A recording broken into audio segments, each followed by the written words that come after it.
Hello. Hi, everybody. It's Hoop. It's Hatening. We're back again. Thank you for joining us. So today I want to talk about therapy. Just like in general, I'm not going to like really get into all my stuff. But yeah, this year, 2022, was the first year that I had insurance. And the first thing I did when I got insurance was get a therapist. And it's really helped a lot. It's helped with a lot. I've known I needed a therapist for a very long time. Most people I know either have a therapist or have had a therapist or know that they need one, think that they need one, just want one maybe.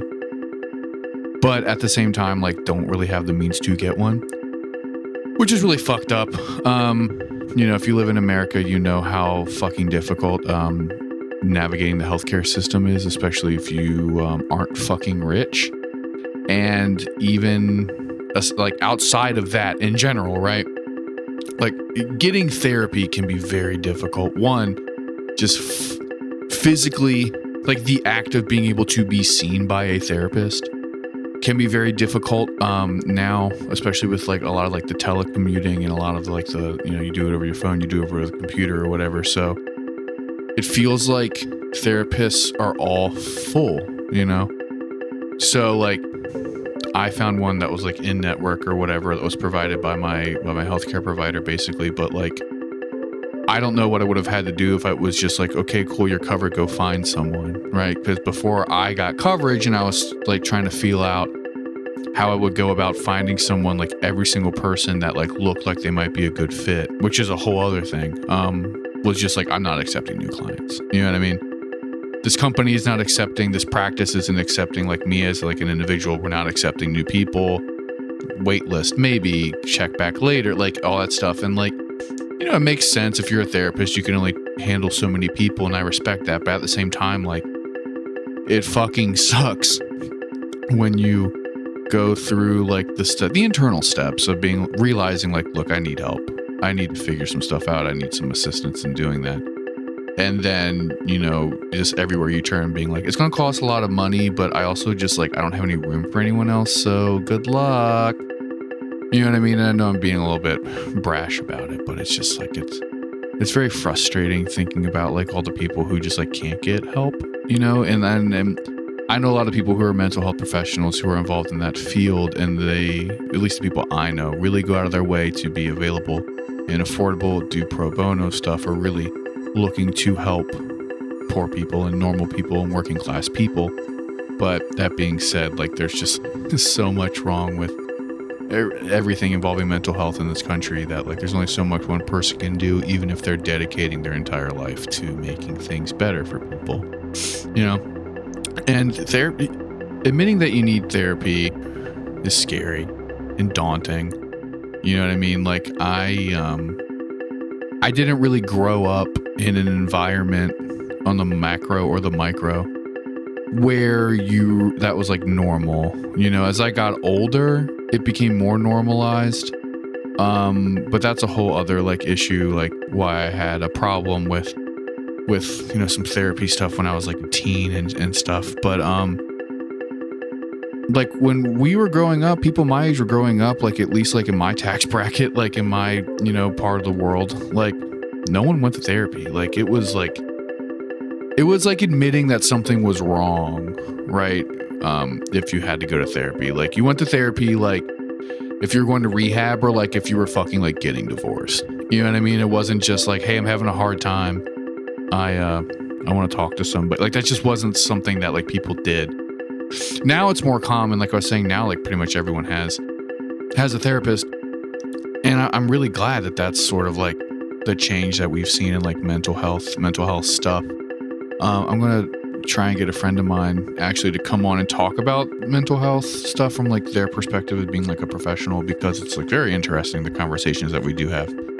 But it's important for everyone to really take that step, and it's scary, and you have to admit a lot to yourself, admit a lot to your family and your friends and your, whoever, like, but it's something that we all need to do sooner or later. You need to, take control of that part of your life at least, and some of your issues aren't going to be your fault. You know, there are societal things that affect us in very negative ways. People can do things to us that will fuck us up. You know, genetically, you might have things that will fuck you up, you know, but there are also things that you do that will fuck you up. There's 1,000,001 ways for someone to get fucked up. And it's just a matter of like how long and what it does and where your breaking point is really, you know, because that being said, like I know a lot of people who have issues and have, you know, trauma or they have things like that. And they navigate as best they can, but they don't want to go to therapy. They don't want to pay for it. They don't want to admit it. They don't want to deal with it. You know, they've gotten this far. They're fine. Blah, blah, blah. More power to you. But I also know a lot of people who are like coming to terms with the fact like, oh, I can't navigate this. You know, I can't raw dog life anymore. I need medication. I need to speak to someone. I need to figure something out. I need to alter my lifestyle somehow. And therapy is a good place to start, you know, just talking to someone. Obviously, like when you can talk to someone, when you can let it out, when you can really express these things, a weight comes off your shoulders, and then you know what I mean? Like I have nothing but respect for therapists. I actually was thinking about becoming a therapist at some point. Years and years ago, I wanted to work with like teens to like early, like young adults, dealing with like drug and alcohol stuff, or like trauma, basically, just to kind of, I wanted to be like the person who I needed when I was at that part of my life. You know what I mean? Like if I had someone when I was like 16, 17, 18, who like could talk to me for real and who I could talk to for real, I probably would have saved myself and the people around me a lot of heartache. The same thing when I was like in my early 20s. Like if I would have had just like someone to talk to when I was like going through a lot of like the drug stuff and, you know, just all that, like it would have been, things would have turned out a lot differently for me.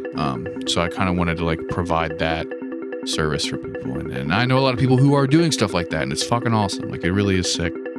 But, you know, like that being said, just, I can't really stress how much better I feel with the minimal amount of therapy and therapy related stuff that I do. You know what I mean?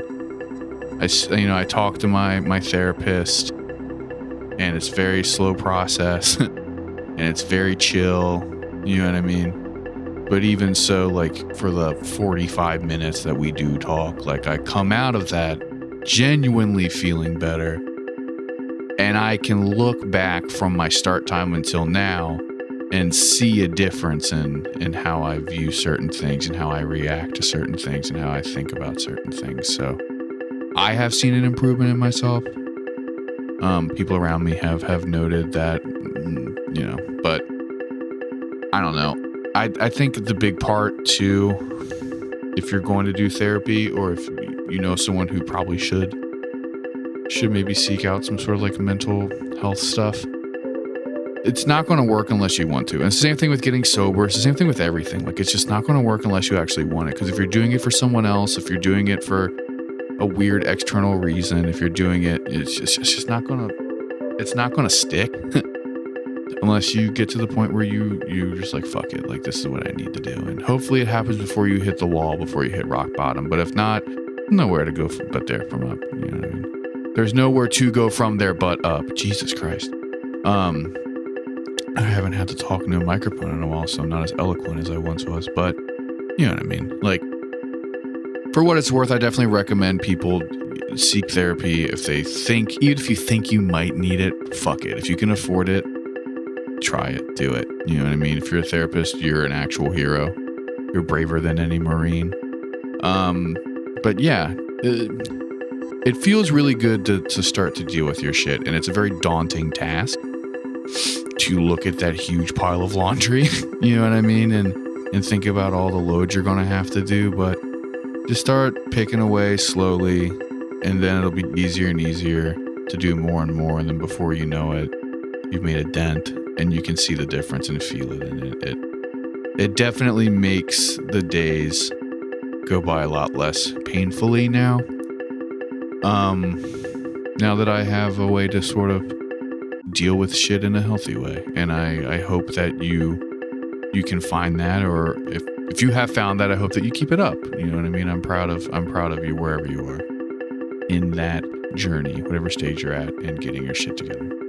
But yeah, something I've been thinking about. And thank you for listening. It means the world to Andrew and I that people listen to this show of ours. If you like the show, please do like and subscribe. Give us a review, 5-star rating, all that stuff. It's awesome. It really, really helps spread the word, because we don't really do much of that outside of the homies and stuff. You can find The Hatening on Instagram. I used to say you can find it everywhere, but we don't really post anywhere aside from Instagram. And you can find me on all social media platforms at Lord Hoopert. You can find Andrew at Future Sucks and Mandutron Says. And yeah, just take care of yourself and the people around you, and don't forget to tell your friends you love them.